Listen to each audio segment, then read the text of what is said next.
to Women of the Military podcast. I'm really excited to interview Vanessa. We connected on LinkedIn and she's supporting me on Patreon. So if you want to support me on Patreon, you can as well.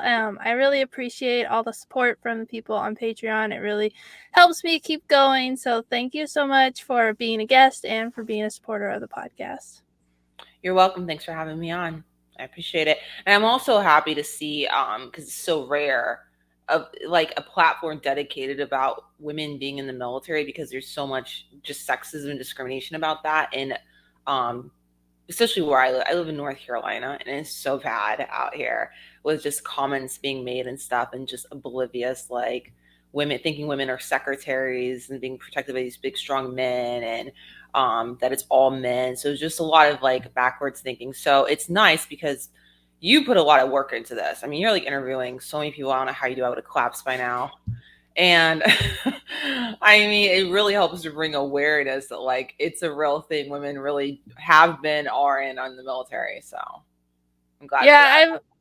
I think it's learning about the history of women that just keeps me motivated and excited. And then the next generation of women who are looking to join the military and how they use our stories to help them as they make decisions. So then so I get the motivation on like both the learning aspect and then inspiring the next generation. And I just love getting to meet women veterans. They are amazing. And so it's been really fun. So Cool. Yeah. So enough about me. Let's talk about your story and start with why did you decide to join the military? You know, I didn't really think I even knew the answer to that. And looking back, I don't feel like I really knew the true answer that I thought I did at the time, because I was 19 years old when I was first successfully recruited into the military. I was in a couple of different branches, and basically the Department of Defense is what I'll call it. Basically ate up. I'm just gonna be brutally honest about how I really feel. Most of my young adult years, I'm grateful I didn't join sooner, because I could have joined at like 17, and I think that very likely could have happened. I know a lot of people that go in that are that young, 17, 18, are fearful of leaving because they don't know anything else in their adult life. So I did not have that experience, because I was living independently. I was doing very well for myself as a young adult. I was very successful, had a lot of options, a lot of things going for me. And so I was never afraid to get out because of that, not being exposed. But to get to your question about why did I join, at the time, I joined when I was 19, and my 19-year-old mind was thinking that this would be a great career opportunity, and that this was a great way to kind of get like career advancement. So my whole life, even now, I'm very career oriented, very career focused my whole life, even as a teenager before I became an adult. So that's kind of what I was thinking. However, now I'm 38 years old, and when I look back, in the last few years, I realized the real reason, especially the data that's come out and us being very connected on the internet, is because I came from a military family, and about 80% historically of people in the military are going to be coming from these military families. Another huge likelihood of people being in the military is if they have a military base close to them where they're living. I did. Wasn't like a huge one like Fort Liberty, formerly Fort Bragg, North Carolina, but it was a military base. I was brought on it multiple times as a child to those little fun, little festive like air events that they have, family friendly. So all of that is so kind of a sort of social conditioning when you think about it, right? For this to be normalized and to get this into your head early on, just like if you hung out at your dad's law firm and you become a lawyer later on, you may not recognize that that was a stepping stone, but it was. And so that's just what I was exposed to. My mother was in the military for about 15 years between, I think, 3 branches. Yeah, she made her way around. And I had multiple members of my family that had been in different branches of the military and different components. And I mean, all over the place. And the thing is, they didn't talk about it though. So my decision was far from informed, because there was this awareness, but there wasn't like a communication about their time in and pros and cons or anything like that. But I think the real reason was because, yeah, I came from a military family, and it was a huge influence in my decision making, even though it was unconscious at the time. Yeah, I like how you reflected back, because I've done that a lot with my experience of joining, because I would say, oh, September 11th, that happened right before I joined. That's like the big thing. But then I think about like, what was I running away from? What was I experiencing in my life? And there were a lot of other reasons that I joined the military. And I've talked to so many military kids or military brats who are like, I join the military, but I didn't know anything about it. And I'm like, how do you not know? But it makes sense. Like, there's so many things that are things that adults know that they think that their kids know, and they never actually tell them, and then they have, no idea why they're doing certain things or what they're experiencing. So that makes a lot of sense. Mm-hmm. Yeah. Yeah. So you decided to join at 19. What branch and career field did you pick? So initially, I'm just gonna kind of hop around. So basically, I was in the Air Force briefly. The recruiter at the Air Force was completely disgusting. He should not have been allowed to stay in the military. There was a lot of just dishonesty and crap that got me pulled into it. And we weren't allowed to pick our career field. That's not what was happening at that time, 2005. I was told when I got there I'd be able to pick it. That did not happen. Okay. And so I ended up not even completing, I'm brutally honest, I didn't even complete basic training and stuff. I was not having it when I got there. And there was a lot of the training camps, as you may know, I know you've interviewed a lot of them. I looked at your history backlog. Of course, can't look at all of them, of all these interviews. I was looking at the transcripts and stuff. But the training camps, in my experience, in 2005 forward, were just like breeding grounds for abusive behavior. Because, and I look back and Army and Air Force, and then that's just what I saw. And even after basic training in those camps, and so there was some really not good things happening in that camp, and that would be kind of like a pattern that would move forward in all these training camps I'd be involved in. The worst ones seemed to be basic training, though, and then AIT. But basic training was the worst. And I look back, and I think it was because of the fact that, I mean, now, okay, so I'm hearing different things. I don't know what's true, what's not. But now I hear they can have like cell phones and stuff. Like, I would have been able to call like 911 or like SOS, like call a friend, phone a friend. So it sounds like you're not, but back then there were no cell phones. You had calling cards, these horrendous calling cards. It was just horrible. And there, if something was going sideways, which of course was regularly, you couldn't reach out for help. I remember in the Army people were prevented from going to medical even after certain bad things would happen. So, there was no oversight, and there was this power and control dynamic where you have these people in charge. They're called different things, different branches. Army's like drill sergeants. Back then, and you have these super young people, most of them, and it's just isolation and just like this perfect environment. Evidently, this is a common thing across all the branches historically. The Marines, that would later come out that they too were having very similar things happening when somebody getting killed out there, a couple people, and then it came out.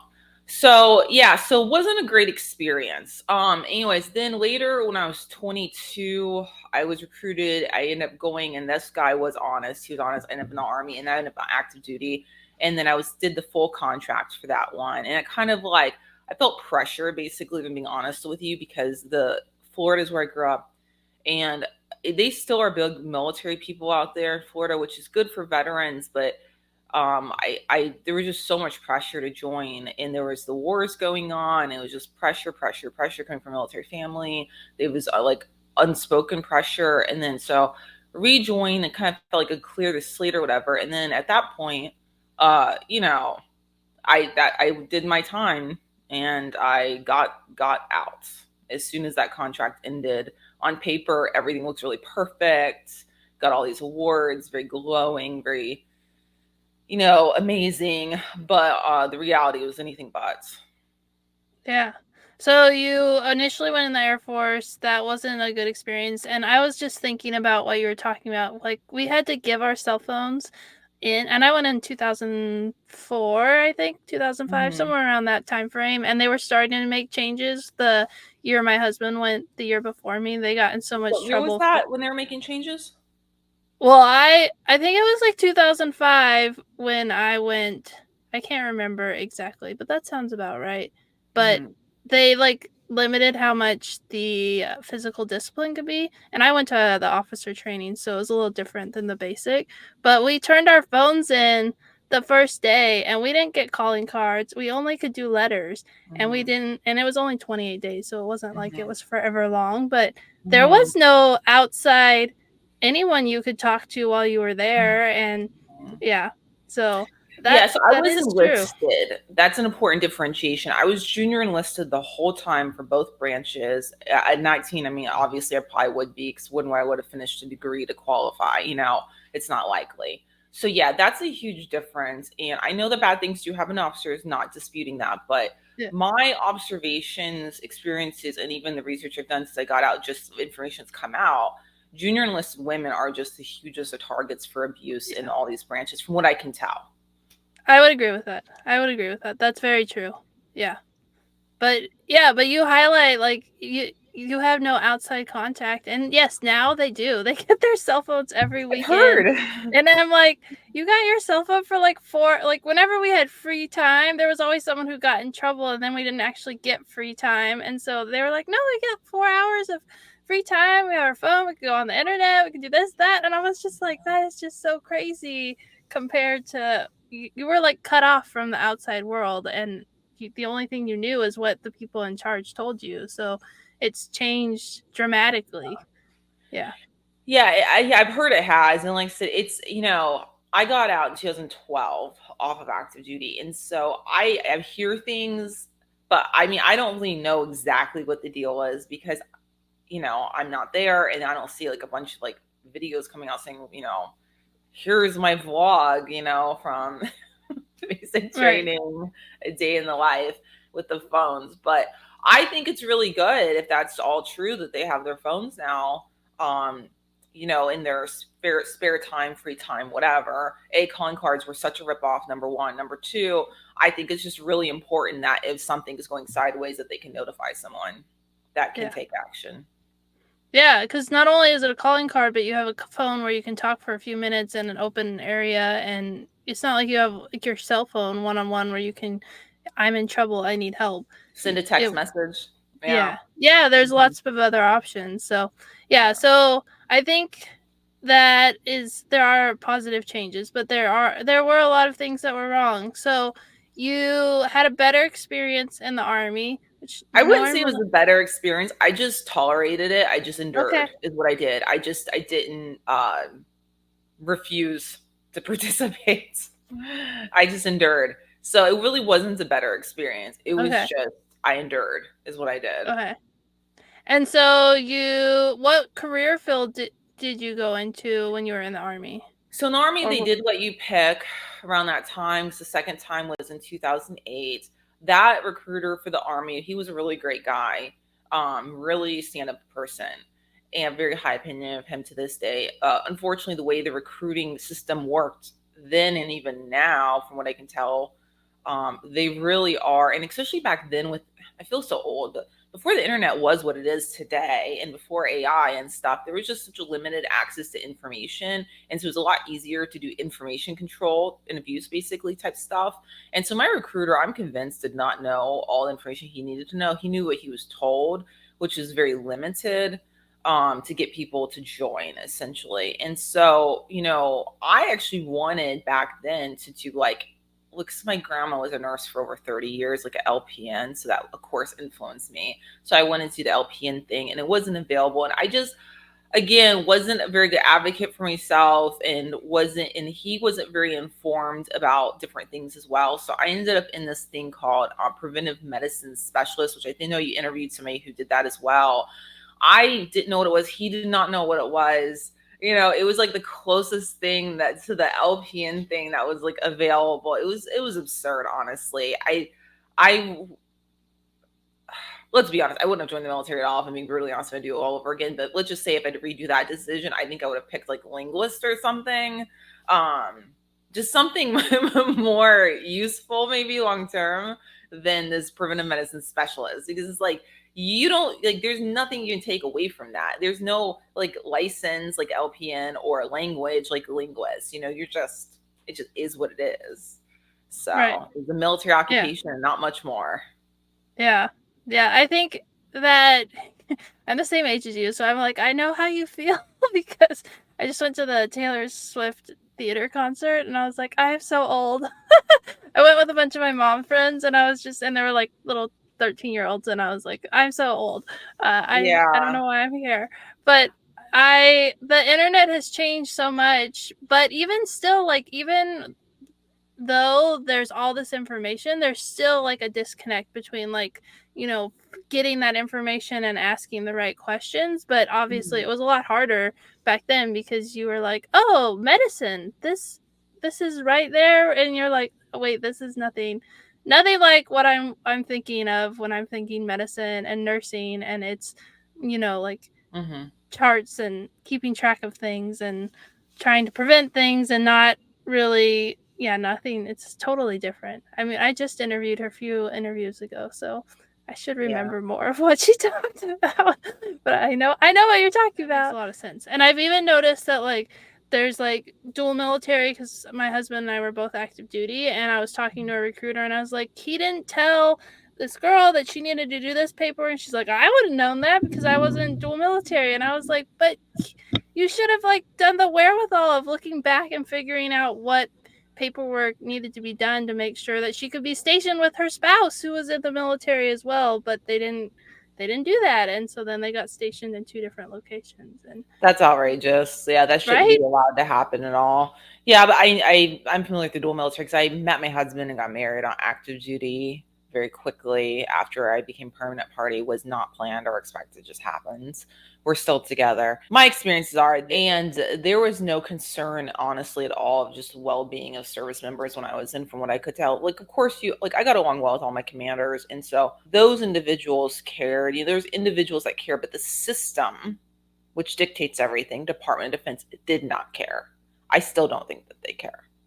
And that was very obvious in like decisions like what you're talking about. Like, that should have been corrected immediately. The system could correct it. They chose not to. That's a willful choice. And in my instance, if we were trying to look at career options where we could stay together, and that was never an option, ever. Right. And so I was like, yeah, I'm done. I'm out. Yeah, I agree. I think there's so many people who aren't joining the military because they understand that the military is not, willing to work with them. Right. People The military needs people, and they're, from my opinion, not willing to change in how that Mhm. they're going to, like, not have people move as much, keep families together. They're like, but we have this mission, and it's like, yes, there is a mission, and people are willing to work hard, but you need to take care of their family. You need to take care of who they are as a person and just make it a better experience, because people have the internet now and they can hear Yeah. information. And Oh my so, God, game changer. yeah. Game changer. It totally is. And also another thing I like to point out is that word mission is a total cop out that I heard that countless, I feel like a million times, 50 million times that I felt like I heard it when I was in. And that is just another, it's about power. Again, I will talk about power, control, and abuse all day, every day. It's about power, control, and abuse. When you're able to just use one word to shut a conversation down. And that's exactly what that does. That's a power move right there. And people that say it, because I've heard a lot of men in particular say that, oh, the mission, like, for example, recently it made it into one of the Prime Military Times or some news place like that, that the Fort Jackson, South Carolina, I think it was, were doing like a family night to kind of give the drill sergeants a break from their duties and have the children come in, and they had like a family thing set up, and I think like food and toys and different things like that, to give a few hours off a break for the drill sergeants, which makes sense. Also, I'd like to point out, I think their hours were too long and they could mix it up with more people and more shifts. Like, it doesn't need to be that long anyways, to give these humans a break that are in charge and stuff. And there were comments online being made like, oh, well, and also I don't know if an article mentioned it, but it was basically, there were comments being made saying, oh, that shouldn't be allowed because that's interference with the mission, and like that shouldn't be a priority. And it's just like, you're dealing with human beings, and I see this a lot, whether you're dealing with corporations in some cases or a federal agency, where they don't want to acknowledge that, like, they're humans, they're not robots, and they need to be treated as such. And that's a big problem. Yeah.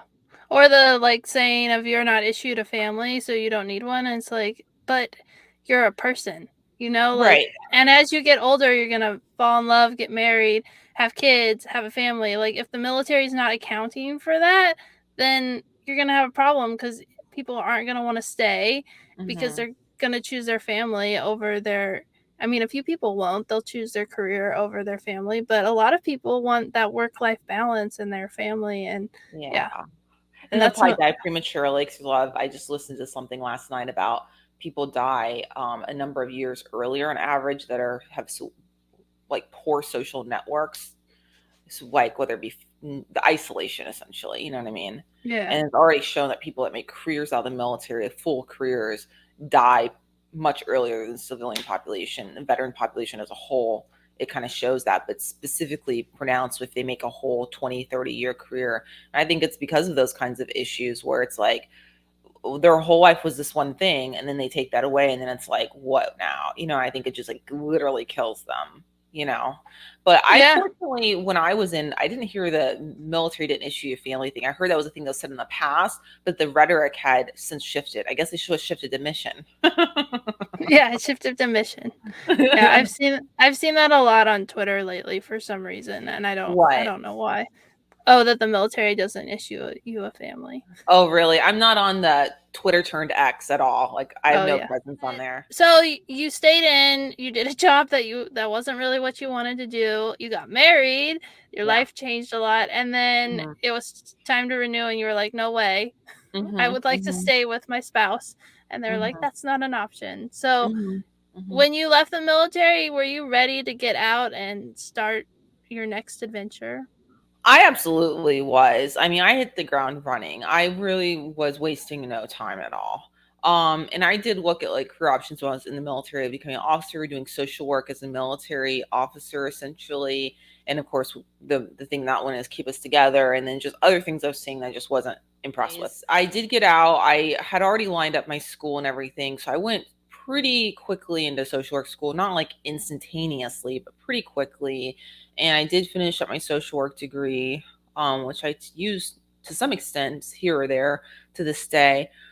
So, late most recently, I've been doing family mediation, small claims court mediation. I kind of in the state that I used to live in be a resident of, grew up in Florida online, and I've transitioned out of that. I'm actually about to transition back into private practice again, my own again.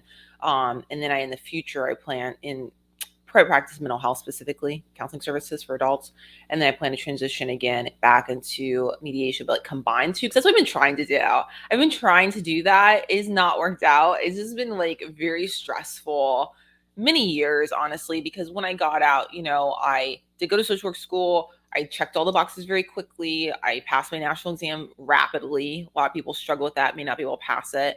Did that very quickly right after graduation. And then the roadblocks really started hitting at that point, because getting licensed in my occupation, licensed as a clinical social worker, or a lot of occupations, I know there's a lot of industries, there's a lot of talk about that. You may be aware of that. There's federal law just passed for military spouses to recognize their licenses on some level. I don't think it's broad enough, quite frankly, which is amazing. A little late for me. Would have been helpful, like, I don't know, 10 years ago that they could have done that. But they've done it, and it was very challenging. The licensing is very challenging for most people. Licensing, specifically, I feel like in the mental health occupations, and social work. I don't know. It was very challenging. There's a lot of legal requirements these boards have. They vary across the states. Nobody wants to. You're really limited on what you can and can't do. Is the simplest way to explain it. Every state's different, and there's just a lot of people don't want to hire you, or you can't do certain things because you're not independently licensed yet, and you need to be able to do certain things so you can go ahead, a lot of these things, so you can get the license to do the other things. You know what I mean? So it's just like this circular loop, and it's very expensive and very time consuming. Years and thousands of dollars go into this. Somebody's paying for it some way, shape, or form, whether it be your employer, yourself, but whatever the case, it's a lot. So that's what I had the hardest time with. And I made the very ill-informed choice to start working at the VA. And that started before I graduated. It wasn't the most horrendous experience, but I started seeing a lot of real big red flags before. Just kind of, I wasn't involved in anything, but I was kind of observing things from a distance and kind of seeing like glimmers of stuff that wasn't looking good. And then I took my first job out of social work school, which was an epic mistake, at the U.S. Department of Veterans Affairs in Albuquerque, New Mexico. It's all public. and all hell would break loose from there on out. So that was a huge setback, and that set me back 2.5 years of my licensing. More than 2.5 years, actually, about I think about 3 years, because I had to start my hours and everything all over and line up employment, and all the work I'd done didn't count towards the license. So, a lot of people think when you first get licensed, because I got licensed 2019, that you're like a newbie with like not a lot of work experience. Oh no, I had like 5 years at that point, roughly, of social work experience. So I've been at Yeah. it. Like now it's going on, let's see, almost a decade of work experience, but I've been licensed less than 5 years. So. Yeah, I mean, you talked about a lot of different challenges, especially like as a military spouse, like moving around and like having to worry about getting licensed is it's really hard and it's really challenging. And Mhm. the rules for like social work and that I was going through therapy with a therapist, and I was like, well, I'm going on vacation, and she's like, if you leave the state you're in, I can't help you. Like, even because I was Yeah. like, well, I'm on a vacation, so I could just set up a time. And she's like, no, if you're not in the state that we're doing the care in, then we can't do it. And I Mhm. was like, that's like the dumbest rule ever, because I'm It still is. like the same person, but they have like all these restrictions. And and the internet has changed It so is. much in other industries, but there's all these like loopholes, and you know it's Yeah, not as helpful. I totally agree with you 1,000,000,000%. I agree with you. And to be clear, I didn't take the job in Albuquerque because my husband was there. I just took it because I wanted to go there. And it's the most beautiful state that I have ever lived in. They have the most, I'm an avid cyclist. They have the most gorgeous cycling trails. Just, it's a wonderful place. It's really wonderful. So that part of it was amazing. So I just went there to advance my career and to work with the military community because I thought it would be like a great like track to be on, and it seemed like a great opportunity.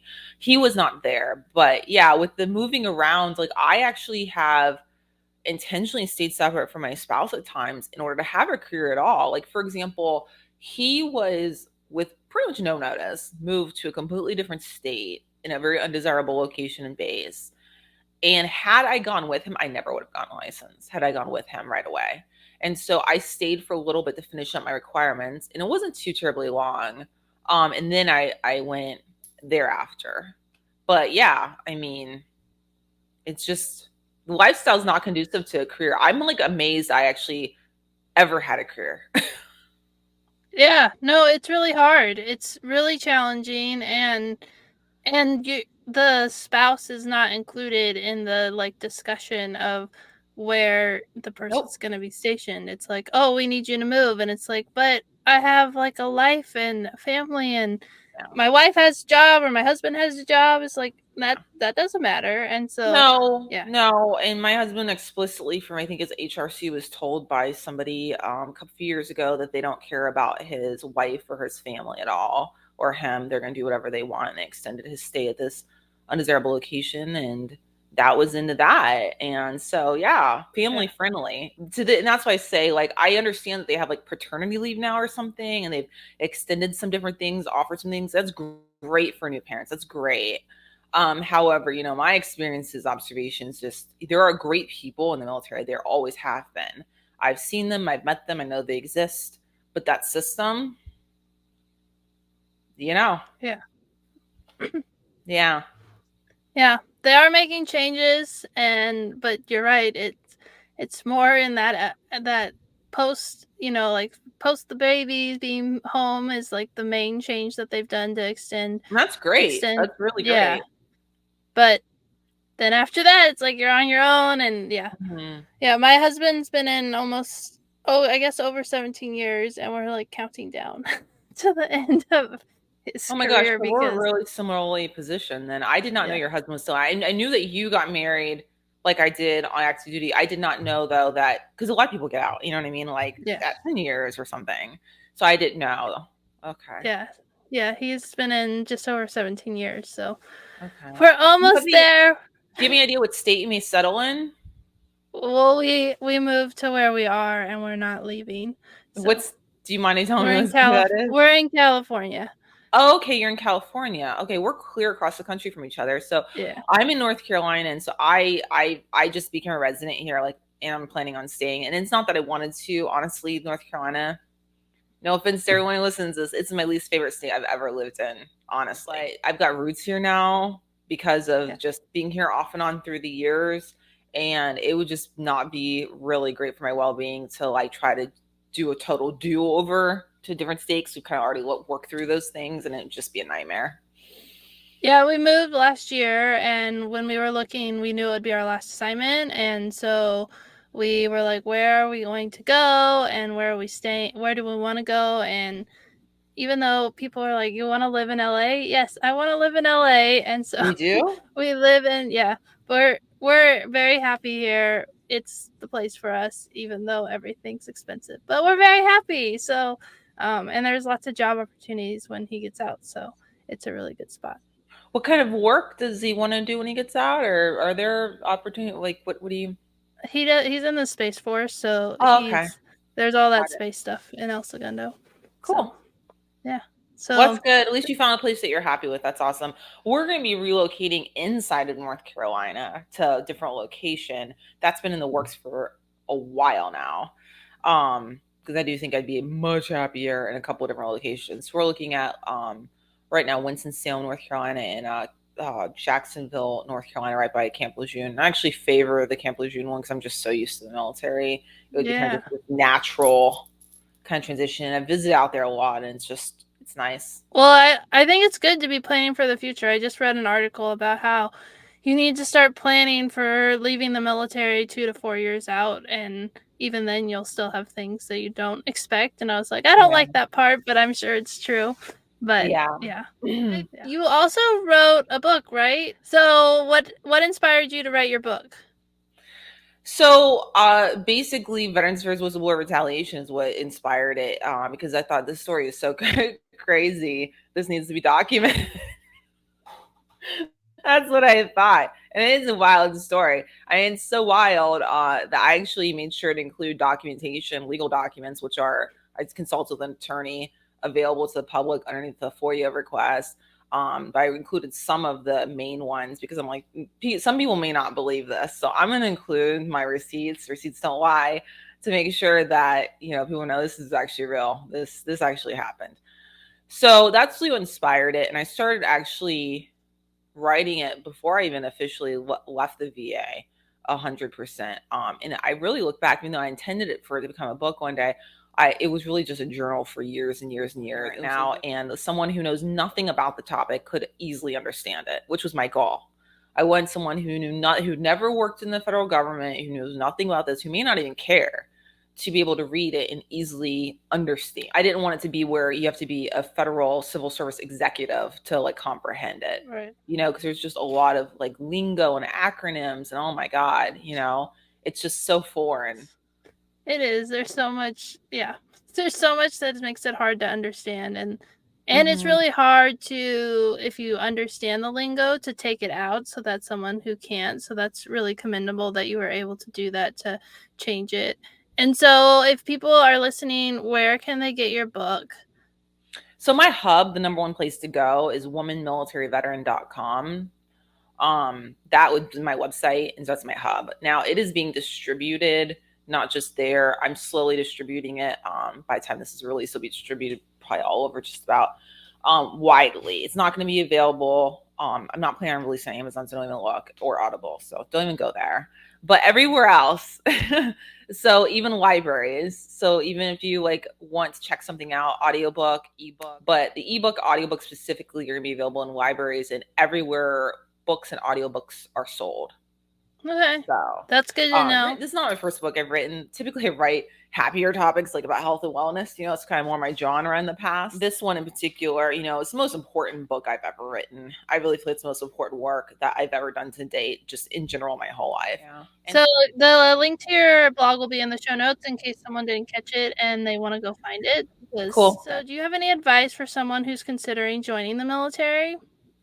Yeah, I mean, the best advice I could give, because I avoid recommendations or telling anyone what to do or what not to do, is just to make sure that you're making a fully informed decision, that you're actually doing your own research, getting your own facts from independent, verifiable sources, not propaganda from the government, because that's what you're going to get. And that you're really at peace with that decision, so that you're come in with your eyes wide open about it, whatever your decision may be. That is the first thing I would say. You know, the internet is the best it's ever been. It's only going to get better, probably. Love the good things about the internet. And to just utilize technology to make sure that you're able to, be fully informed. Yeah. I think being informed is so important. Asking the right questions, knowing what questions to ask, and thinking about your future and why you want to do it, and then what you want to get out of the military, because the military sure wants to get something out of you. So you need to know what you're going to get out of it on the other side. So thank you so much for being a guest, for sharing your story, for the work you're doing, and telling your story as an author. I'm glad that we got connected and got to do this interview. Thank you. Appreciate your time.